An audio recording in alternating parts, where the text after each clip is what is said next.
Here in Tehran, for the first time in a long time, there is a lot of optimism.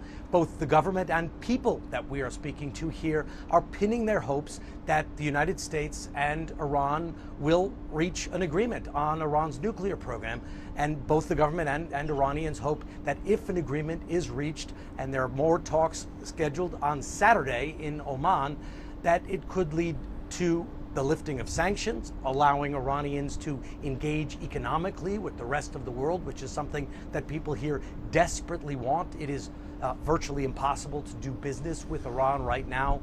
It is very difficult for Iranians to travel, to trade. They are in a sanctions box. They want out of that box, and they hope that if there is a deal, that could happen. They also hope that if there is a deal, that this country won't be attacked. And President Trump has said repeatedly that the military option is still on the table should these talks fall apart. And Iran is now starting to take steps it believes to encourage this process. The IAEA, the International Atomic Energy Agency, said that Iran has just agreed to allow more inspections, to give more transparency to its nuclear program, which it insists is strictly for civilian use.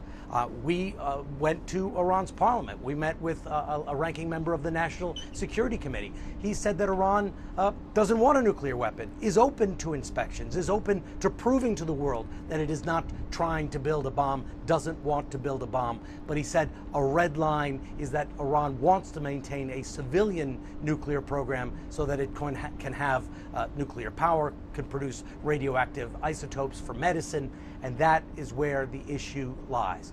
Can Iran have a civilian program that Israel, that the United States, that other countries believe is controlled enough and doesn't pose a risk to prevent a conflict and allow sanctions to be lifted?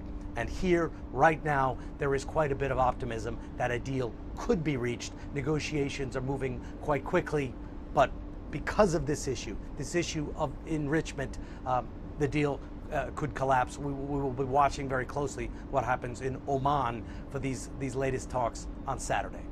Richard Engel, NBC News, Tehran.